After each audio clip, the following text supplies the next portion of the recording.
Bismillahirrahmanirrahim.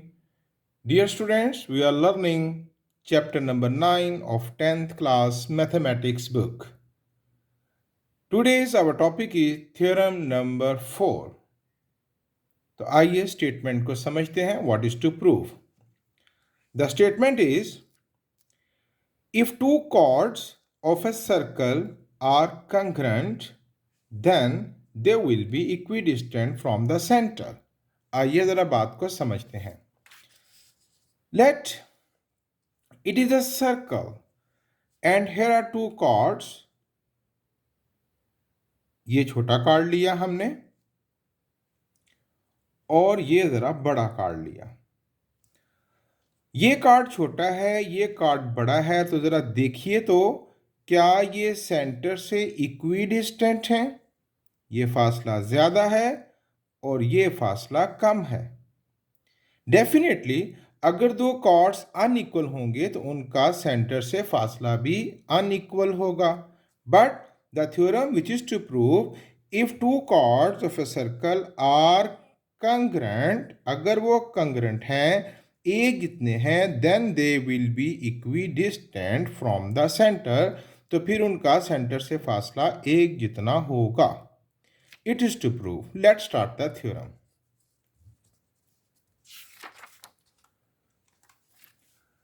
First of all हम एक circle लेंगे और उसमें दो इक्वल कार्ड्स लेंगे.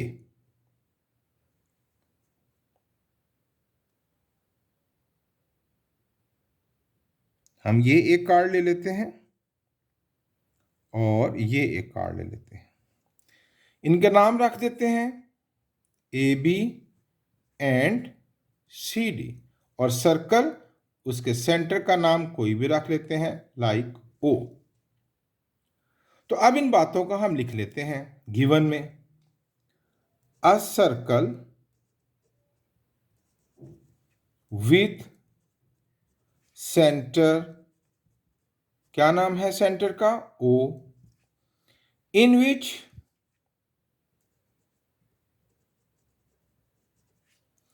ए B and C D are two chords.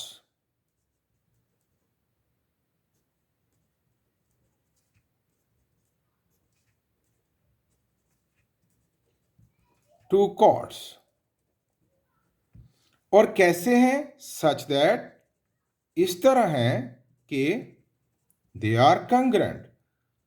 A B is congruent to C D. एक सर्कल है जिसका सेंटर ओ है, उसके दो कॉर्ड्स हैं ए बी और सी डी, ऐसे हैं कि ये दोनों आपस में कंग्रेंट हैं. ओके. अब इनका डिस्टेंस हमने साबित करना है कि they are equidistant from the centre O. तो distance from a point to line, याद रखिएगा, from a point to line जो डिस्टेंस होता है, shortest distance, that is always perpendicular. वो हमेशा 90 डिग्री के एंगल पर होता है. तो भाई अब यहां से हमने जो डिस्टेंस है जिसको टू प्रूव करना है, डेफिनेटली हम ओ से ए बी पर परपेंडिकुलर गिराएंगे, जिसका कोई भी नाम रख सकते हैं, लाइक ओ एच. और ओ से सी डी पर परपेंडिकुलर गिराएंगे, जिसका कोई भी नाम रख सकते हैं, लाइक ओ के. तो हम इसको लिख लेते हैं ओ एच. भाई ओ एच किस पर परपेंडिकुलर है? ए बी पर. O H is perpendicular to A B and O K is perpendicular to C D. That means अगर मैं यहां पर एंगल रखूं, इसका नाम 1 रखूं और इसका नाम 2 रखूं, तो that means measure angle 1 is equal to measure angle 2 and both are equal to 90 degree. कि ये वाला एंगल और ये एंगल 90 डिग्री के हैं. अच्छा, टू प्रूव ये है कि ये जो डिस्टेंस आपने ड्रॉ किया है, ये जो परपेंडिकुलर गिराया है, O H and O K, they are equal. measure O K is equal to measure O H. अच्छा, अब उसके लिए हम कंस्ट्रक्शन करते हैं और कंस्ट्रक्शन ये कि join O to A and O to C. O को ए से और ओ को सी से मिला दीजिए। यूं दो राइट एंगल ट्राइंगल्स बन जाएंगी, एक ओ एच ए और दूसरी O K C. Join O to A and O to C. अब ये दो राइट एंगल ट्राइंगल्स बन गई हैं। अब इनमें हम कोरेस्पोंडेंस करवाएंगे। आपकी आसानी के लिए ये जो दो राइट एंगल ट्राइंगल्स हैं इनको मैं ज़रा शेड कर देता हूं लाइक दिस। एक ये ट्राइंगल है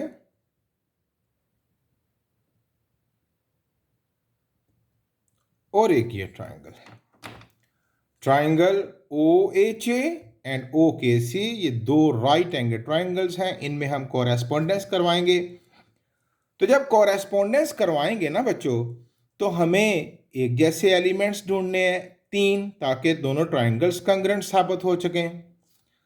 तो अगर आप गौर से देखें तो हमारे पास तीन कंपोनेंट्स पूरे नहीं हैं। मैं ये कह सकता हूं कि O A is congruent to O C, radius of the same circle, ठीक है। फिर कह सकता हूं कि measure angle 1 is equal to measure angle 2, क्योंकि गिवन था, है ना, कि ये एंगल इसके बराबर है।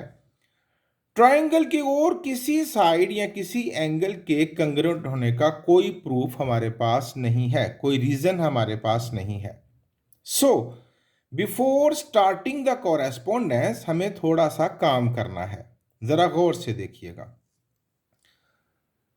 देखिए बच्चों, ये जो ओ एच है ना, ये ए बी को बाइसेक्ट कर रहा है। ओ एच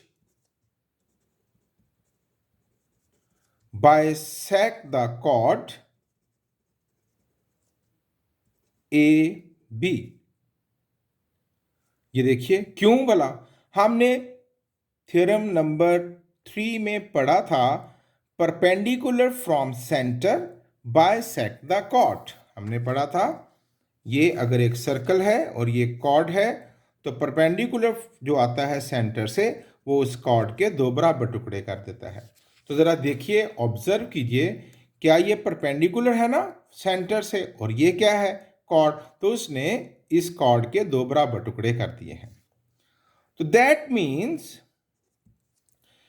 कि ये जो दो बराबर टुकड़े, अच्छा चलें इसकी रीजन लिख लेते हैं, perpendicular from centre bisect the cord.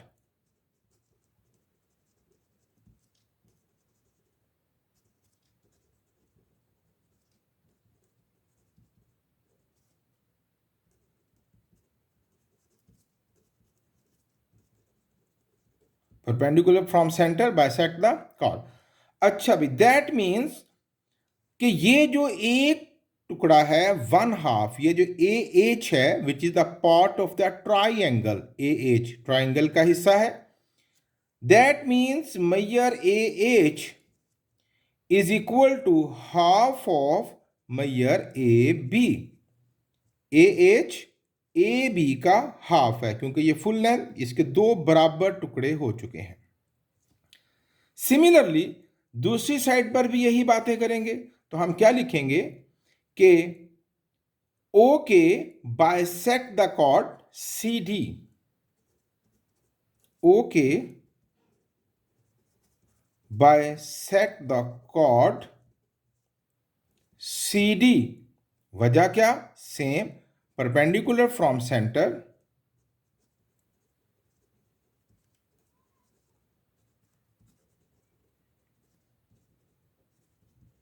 Bisect the cord.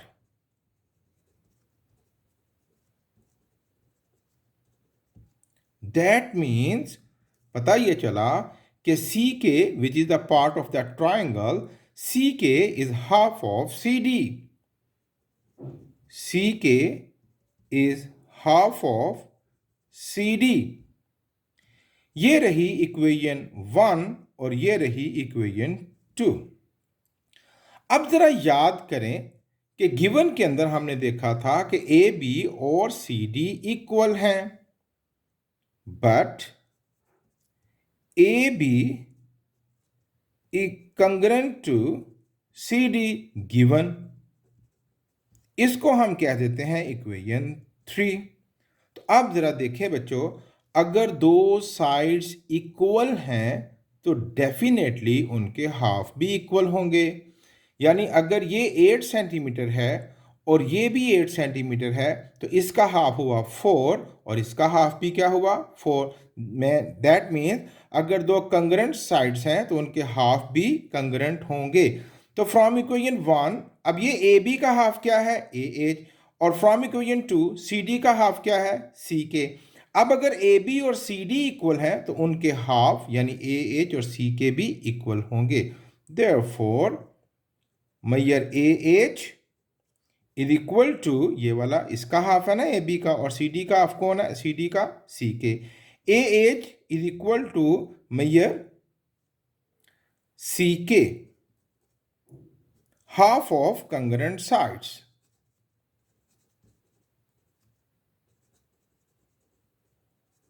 या आप ये भी लिख सकते हैं फ्रॉम इक्वेशन 1, 2 एंड 3 कि 1, 2 और 3 को कंपेयर करें तो ये बात साबित हो जाती है।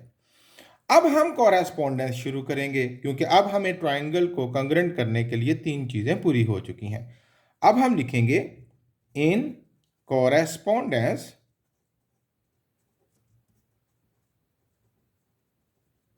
भाई कौन कौन सी triangle, triangle O H A and triangle O K C.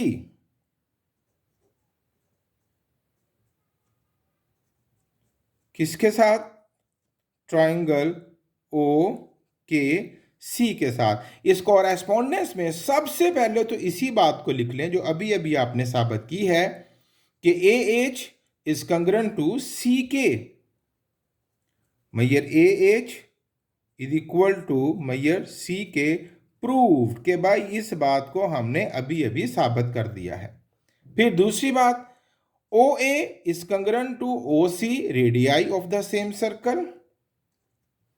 O A measure O A is equal to measure O C radii of the same circle.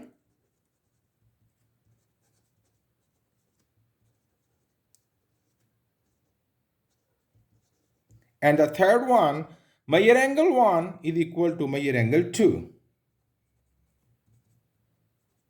Given कि ये बात हमने गिवन में देखी थी कि ये परपेंडिकुलर रहा था।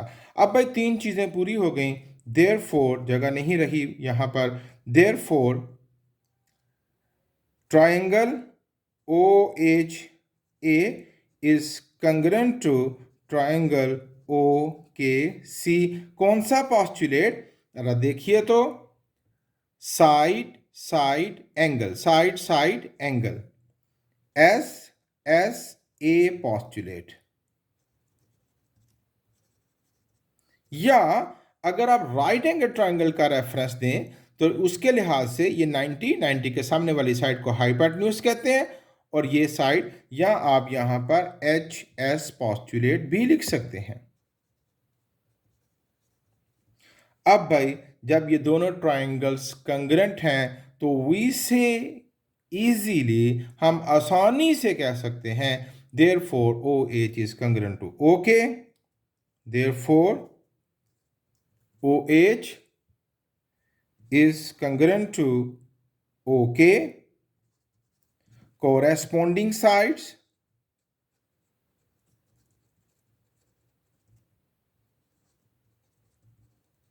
of congruent triangles। यह था बच्चों आज का थ्योरम। उम्मीद करता हूं आपको अच्छी समझ आई होगी। Thank you very much.